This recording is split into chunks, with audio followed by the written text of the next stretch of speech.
En la 92.9 te entregamos la información y el análisis de los principales hechos que mueven los mercados financieros de Chile y el mundo. Clave Morse. Decodificamos los conceptos económicos para el ciudadano de hoy. Daniel Fajardo y Felipe Reyes analizan la actualidad económica y sus conexiones con la política, el medio ambiente, la tecnología y más. Bienvenidos a Clave Morse. Lunes 10 de febrero, 9:01 de la mañana, comenzando esta semana donde claramente ya la mayoría, por lo menos aquí en Santiago, de la gente está de vacaciones porque se nota en las calles, se nota en la falta de taco, ¿no es cierto? Y en el tiempo que uno demora al trabajo, para los que estamos trabajando. Aquí en la radio hay gente que se fue de vacaciones ya, hay gente que volvió, como Estela, la productora de este programa, que ahora además está en los controles, así que bienvenida. Y también un poco preocupados, debo decir, independientemente del tema económico, como está todo el mundo hoy día aquí en Chile, por los incendios en varias regiones del país, la preocupación por lo que viene al respecto. Y bueno, pendiente de lo que significa esto, justamente la semana pasada estábamos hablando con el presidente de la Corporación de la Madera acerca de esto, y estamos viendo además un despliegue en varias zonas del país de autoridades locales, gubernamentales, empresas, organizaciones y por supuesto de bomberos, ¿no es cierto? Y de todo el personal que tiene que ver con tratar de apagar y evitar estos incendios forestales. Así que un abrazo grande a toda la gente que está pasando en este momento por esta situación. Y aquí en Santiago, por lo menos las temperaturas van a disminuir un poco. Hoy día hay una máxima prevista de 29 grados después de del calor que hubo el fin de semana, principalmente el día sábado. Les recuerdo que Clave Morse lo pueden seguir, al igual que todos los programas de Radio La Clave, en X y en Instagram con @Radio La Clave, también a través de LinkedIn, YouTube, donde pueden ver todos los capítulos y entrevistas de cada programa de esta estación radial, a través de Spotify y el clásico 92.9 frecuencia modulada. En Clave Morse te informamos cómo parten los mercados. Indicadores económicos del día. Ya, con respecto a los indicadores del día, el dólar sigue bajo con respecto a lo que es lo que fueron días anteriores, ¿no es cierto? Está más o menos similar al viernes, está en 962,63 pesos. El euro nuevamente bajo la barrera psicológica de los 1.000 pesos, amanece en 994,35. Vamos a ver cómo sigue variando también el resto del día. La UEF 38.362,10. El cobre bastante alto, lo que siempre es una buena noticia. Recordemos que mientras baja el dólar, por lo general, sube el cobre y está en 4,62 dólares la libra. Los petróleos, el Brent 75,60 dólares el barril y el WTI 71,91 dólares el barril. Y vamos entonces a saludar a nuestros auspiciadores. ¿Estás buscando una nueva administración para tu edificio? Entra a administradoreschile.cl, la base de datos de administradores de edificios y condominios más grande a lo largo del país, capacitados con el uso de la plataforma para administradores Comunidad Feliz y con conocimientos de la nueva ley de copropiedad 21.442. Entra a administradoreschile.cl, llena el formulario y te enviaremos gratis 3 opciones de administradores de edificios para que tú elijas la que más te acomoda. Una comunidad bien administrada es una comunidad feliz. Conoce Bendito Recibo, es un emprendimiento que nace desde la necesidad de generar un cambio cultural y una transformación integral en el retiro y manejo de nuestros residuos. Son una empresa que genera un motor de cambio, conciencia, responsabilidad social. Conoce más acerca de Bendito Recibo en www.benditoresiduo.cl. Las noticias que debes saber. Titulares en Clave Morse. En 2025, la empresa nacional de minería seleccionará a su socio para el proyecto de litio Salares Alto Andinos, con ofertas de 4 compañías, según anunció la ENAMI. Además, la empresa ha reducido su deuda en un 78% y prepara una emisión de bonos para completar su reestructuración financiera. Las recientes exploraciones han duplicado las reservas estimadas de litio en algunos sectores, posicionando a Alto Andinos como un fuerte competidor de Maricunga. La estatal busca además cerrar acuerdos clave mientras espera la aprobación del contrato especial de operación del litio por parte de la Contraloría. Y en otro ámbito del sector económico, más asociado a lo financiero, el Banco Itaú se querella por administración desleal en contra de ex subgerente de la Mesa de Dinero y ejecutivos de Nevasa, el ex subgerente de FX Spot y Monedas de Banco Itaú, Rodrigo Flores, y 3 ejecutivos de Nevasa, Sandra Ardila, Pamela Novoa y Augusto Scharman, son el foco de esta querella que presentó recientemente el Banco Itaú Chile por el delito de administración desleal. Los hechos ocurrieron entre octubre del 2021 y septiembre del 2024, y de acuerdo con la querella de Itaú presentada por el socio del estudio Claro y CIA, Alex Van Wiesel, el ex ejecutivo, de la Mesa de Dinero, habría realizado una serie de operaciones de divisas en las que solo una contraparte, la corredora Nevasa, obtenía permanentemente ganancias en la compra y venta de monedas, en prejuicio obviamente de Itaú. Esto con respecto a esto que está pasando con el Banco Itaú, que vamos a seguir, es noticia en desarrollo, vamos a ver cómo sigue, ¿no es cierto?, adelante esta querella. Ya, y vámonos con Victoria Paz, ya está conectada. Victoria Paz. Hola. ¿Cómo estás, Victoria? Hola, bien, ¿y tú? Bien, gracias. Victoria Paz, como todos ustedes saben, creadora de @Poder Económico, que la pueden seguir ahí en Instagram. Es un increíble espacio donde ella explica súper simple los temas económicos, pero a la vez en profundidad, igual como lo hace acá. Y está como ya hace, ¿cuánto ya? ¿3 meses desde Nueva York? ¿Más o menos? No, casi 9 meses ya. 9 meses, no te creo cómo pasa el tiempo, ¿viste? Sí. Desde Nueva York. ¿Cómo estás tú? ¿Bien? Muy bien, muy nevado aquí. Muy nevado, y aquí, bueno, tú sabes que caen los patos asados, como el dicho, ¿eh? Especialmente el sábado, que hubieron 35, 36 grados en Santiago. Sí, así supe, sí. Sí. Oye, bueno, hay harto tema, ¿ah? Bueno, yo partiría por el tema de la DIPRES, ¿ah? Por el tema de ¿cómo se llama? Del incumplimiento de las metas fiscales, como íbamos, la semana pasada lo mencionamos, ¿no es cierto? La DIPRES ha estado en el ojo del huracán en los últimos días debido a que el año pasado se registró un déficit fiscal estructurado del 3,2% del PIB, lejos del 1,9% establecido como meta, ¿no es cierto? Esto generó varias críticas transversales desde el Congreso, y ahora anunciaron que lo más posible es que tampoco se alcance la meta en 2025. Tratemos de explicar un poco esto, Victoria, qué significa y cómo podría influir también a otros temas más a nivel macro de la economía, ¿eh? Claro, mira, en general lo que hace un país y lo que hace la DIPRES, que finalmente el que hace todo el presupuesto, el que hace la programación de pagos, eso es lo que hace la DIPRES. Ellos a principio, o sea, a finales del año, lo que hacen es programar todo lo que va a entrar al Estado. Entonces hacen una proyección de ingresos, que se llama, y en eso toman en cuenta todo, incluyendo lo que vamos a recibir por cobre, lo que vamos a recibir por litio, lo que vamos a recibir por impuestos, por cualquier cosa que en el fondo entre plata al Estado. Y con esa programación de ingresos, posteriormente ellos hacen el presupuesto del año, ¿verdad?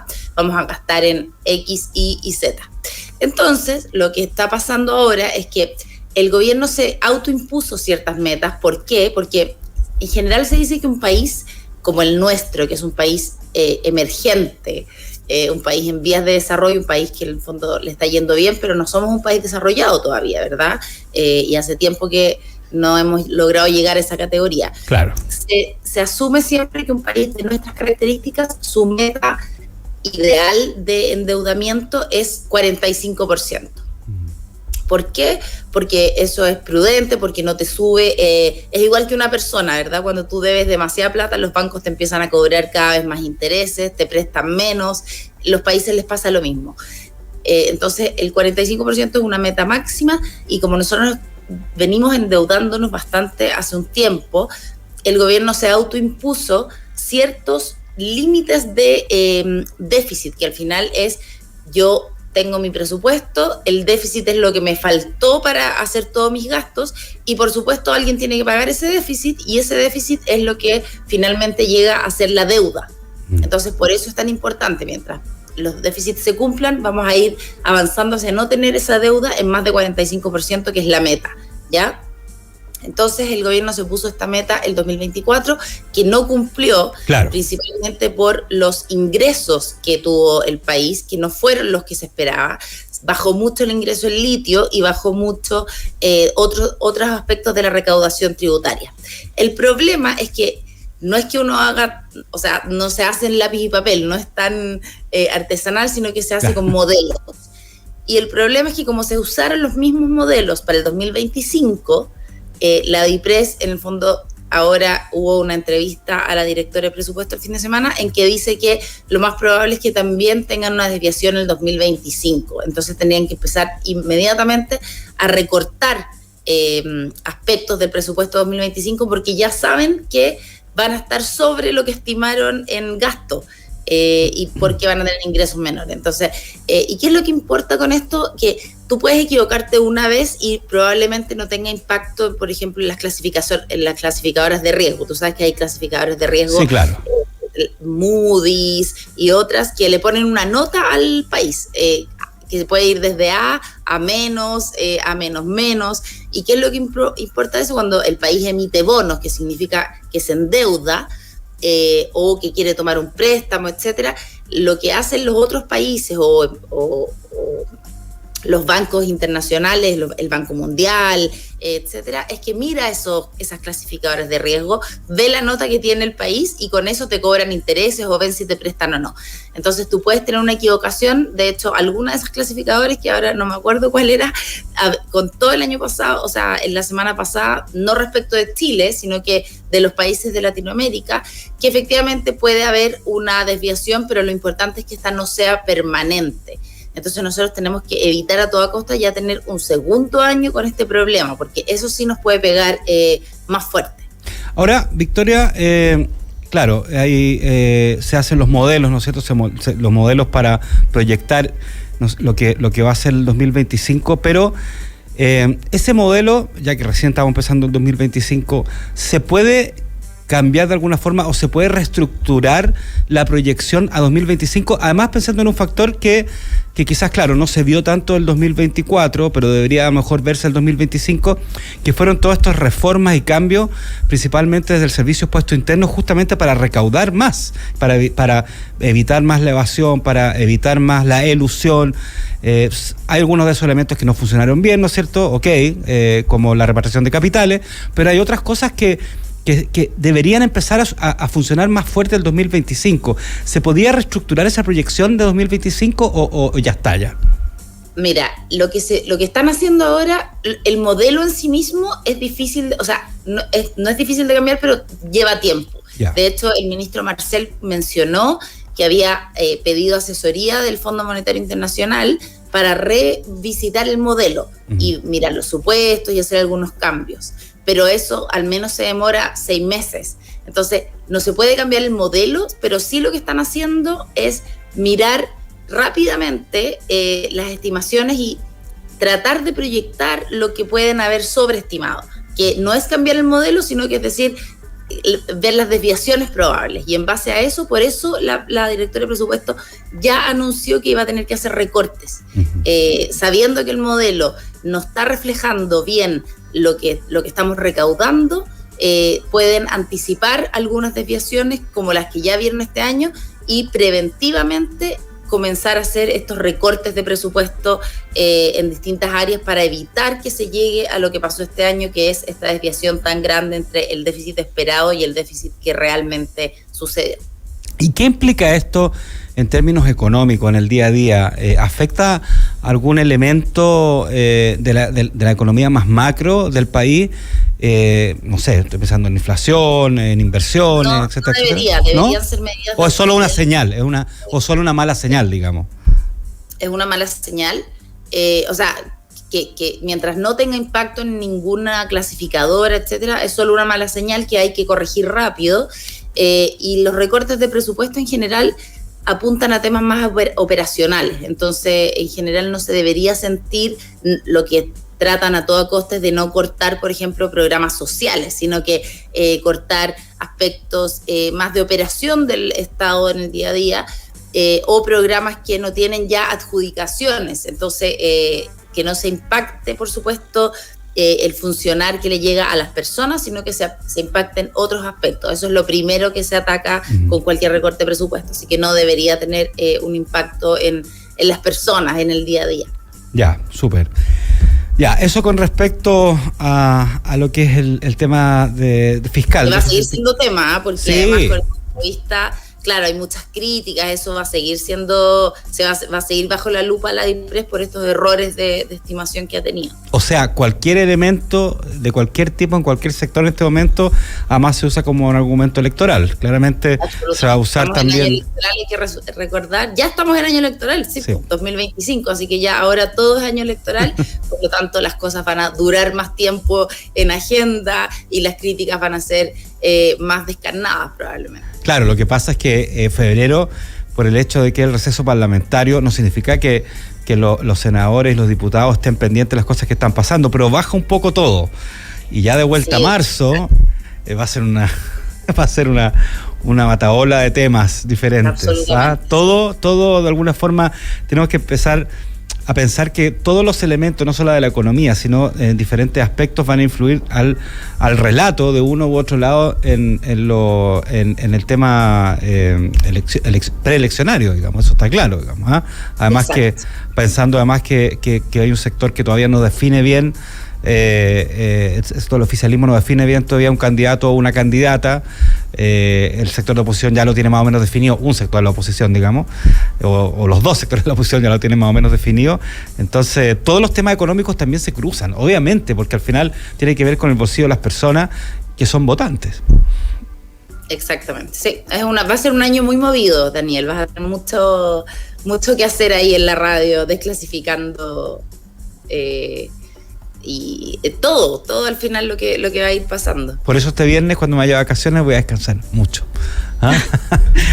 Oye, y hablando también del bolsillo de las personas, hablemos de la inflación, pues el IPC de enero de 1,1%, que se dio a conocer la semana pasada. Los analistas sabían que iba a ser alto, pero no se esperaba tan alto. Exacto. A ver, la pregunta que uno se hace, independientemente del análisis que imagino que va a hacer tú ahora, la pregunta que uno se hace es si esto es de alguna forma un anuncio de quizás de lo que va a pasar este año, o es solamente algo muy, muy estacional de enero. Mira, claro, supimos ¿se escucha? Sí, ¿verdad? Se escucha perfecto. Ya. Supimos el IPC, que fue efectivamente 1,1%. ¿Por qué dio esta sorpresa? Porque al final hace aproximadamente 2 años que no se veían estas alzas tan fuertes.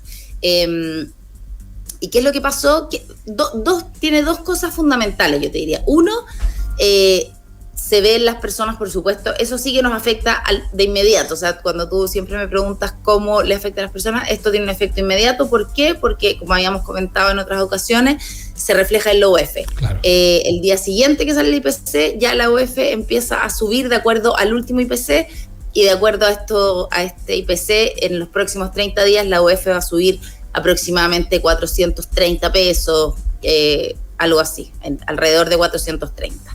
¿Qué es lo que pasó? Principalmente el tema luz, que nos ha perseguido mucho con la inflación en los últimos tiempos. De hecho, vivienda y servicios básicos, donde está incluido el alza de las cuentas de la luz, es lo que más subió, con un 2,7%.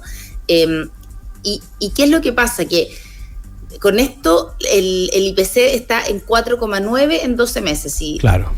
La meta siempre es 3%, ¿verdad? Y siempre se pensó que íbamos a llegar a la meta quizá al principio de 2025, pero no está siendo así. Ya el Banco Central dijo que no íbamos a llegar probablemente hasta 2026 a la meta del 3%.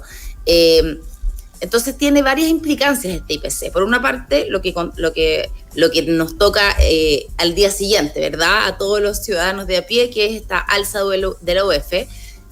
Se supone que las alzas de la luz deberían haber terminado con esta alza. Esta era la última. ¿De cuánto subió al final? 55% aproximadamente las cuentas de la luz desde que empezaron estas alzas. Pero se supone que esta era la última. Entonces vamos a tener que ver cómo sigue la inflación en los siguientes meses, con esto ya más o menos estabilizado, ¿verdad? Pero nos puede empezar a pasar también que nos afecte el dólar, que está muy volátil, entonces no tenemos la certeza de hacia dónde va a ir, y cualquier tema con las importaciones, que implica que el dólar esté alto, ¿verdad? O sea, todo lo que es benzina, todos los artículos importados. Entonces, yo me imagino que el Banco Central está muy alerta a esta volatilidad internacional para ir viendo qué pasa. Y por lo tanto, lo que más se proyecta es que finalmente esta tasa de política monetaria que mantiene el Banco Central y que ahora está en 5%, lo más probable es que no la baje en un corto plazo. Claro. Esa es la segunda consecuencia que hemos visto de este IPC que conocimos la semana pasada. Inmediatamente el mercado hizo apuestas de que la tasa de política monetaria va a permanecer en 5% por un buen tiempo más. Tal cual. Ya, vámonos ahora al extranjero. Bueno, están pasando muchas cosas, el tiempo es acotado, pero podemos conversarla después también el próximo lunes, pero hay mucho tema de aranceles, ¿no es cierto? En términos resumidos, lo conversábamos la semana pasada, ¿no es cierto?, quedó en pausa los aranceles de las importaciones de Canadá y México a Estados Unidos, ya que ambos presidentes, el primer ministro de Canadá y la presidenta de México, tuvieron conversaciones, listo. Pero quedó, digamos, lo que tiene que ver con China, y China contraatacó la semana pasada diciendo que también iba a poner aranceles de productos norteamericanos, o sea, de Estados Unidos a China, del 10 al 15%, principalmente en ciertos productos que son claves, como el petróleo, etcétera. Y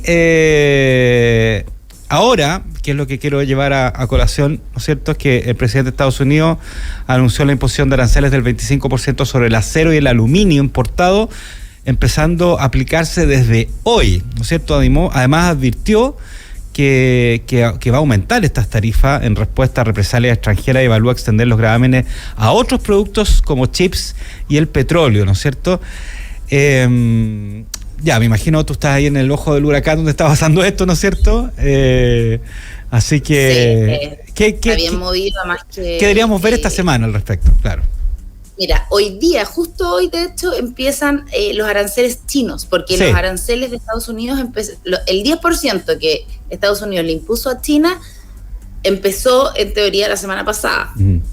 Y China inmediatamente dijo, yo también les voy a poner aranceles a ustedes, un 15% al carbón, al gas natural licuado, 10% al petróleo, maquinaria agrícola, camionetas, autos de lujo. Esto empieza hoy. Hoy lunes entran en vigor. Vamos a tener que ver cómo se empieza a traspasar eso a la persona, y también, como dices tú, el presidente Trump dijo, y también voy a poner aranceles al acero, al aluminio. Había inicialmente amenazado con aranceles para todos los productos que vinieran de China de menos de $800, claro, pero finalmente eso se echó para atrás, probablemente porque iba a ser demasiado directo a las personas. Todas las personas que compran en estas plataformas que llegan directo, hay muchas plataformas chinas, ¿verdad? Muchas, AliExpress, Chain, acá probablemente hay muchas más que nosotros en Chile no conocemos, pero claro, las personas compran mucho. Y la idea era ponerle impuesto a eso, pero finalmente desechó esa idea. General, lo más probable es que porque a las personas les llega eso directamente, este impuesto en sus pequeñas compras, y eso no puede bajar su popularidad, ¿verdad? Pero estos otros empezaron de inmediato, que de hecho ha hecho que hoy día el dólar esté más alto. El dólar, para comentarte más o menos lo que ha pasado, ha bajado mucho, sí. No sé si me imagino que lo han comentado, pero el dólar bajó aproximadamente 52 pesos el último mes. ¿Y por qué ha sido esto? Tanto porque se desinfló este tema de los aranceles. El mundo estaba muy atemorizado cuando venían estos aranceles, Canadá, México, pero cuando finalmente no se aplicaron hubo una especie de relajo del mercado. Y también porque el cobre se ha impulsado, regresó China de todas estas vacaciones del Año Nuevo chino que duraron mucho tiempo, acá de hecho se celebran mucho sí, claro. Además comiendo muchas cerezas chilenas solamente, ¿ah? Digámoslo. Entonces repuntó el cobre inmediatamente después de esta pausa que tuvo con el Año Nuevo chino. Entonces todo lo que es el cobre, con la baja de las expectativas de los aranceles, que el mercado se relajó un poco, y el tema de las tasas de política monetaria, por eso te lo comenté en la parte del IPC, como estamos pensando que Chile no va a bajar su tasa de política monetaria en un buen tiempo, también nos estamos acercando a la de la Fed.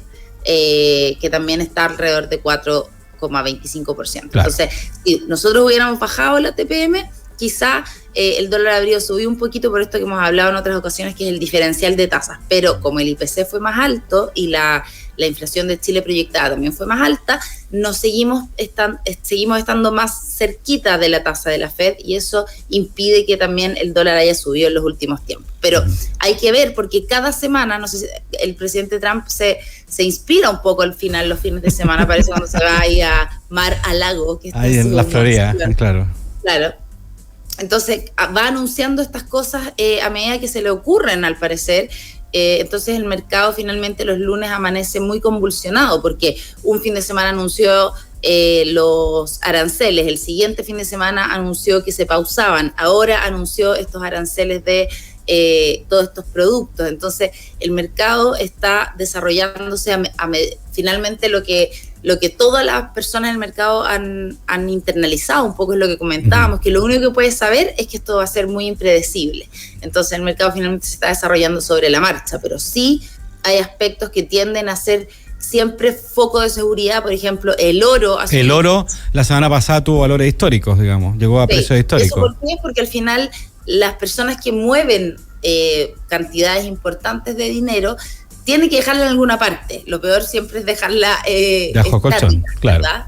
Entonces, cuando tú buscas dónde ponerlo, ahora el oro se está viendo como algo estable, permanente, y por eso ha subido tanto. Es la búsqueda de seguridad en distintos instrumentos financieros frente a la volatilidad que se está viendo en el mercado. Oye, se nos pasó la hora volando, Victoria. ¿Ah? Porque hay mucho tema ahora. El presidente Trump nos está dando demasiado que hablar los lunes. Sí, no, y seguramente, como dices tú, los anuncios, se inspira y los días lunes tira anuncios, pero después vienen también las represalias del otro lado, claro, principalmente de China durante la semana. ¿Ah? Sí. Exactamente. Está dando mucho material a las áreas económicas de cualquier programa, me imagino. Tal cual. Victoria Paz, fundadora de @Poder Económico en Instagram. 1.000.000 de gracias por acompañarnos como todos los lunes.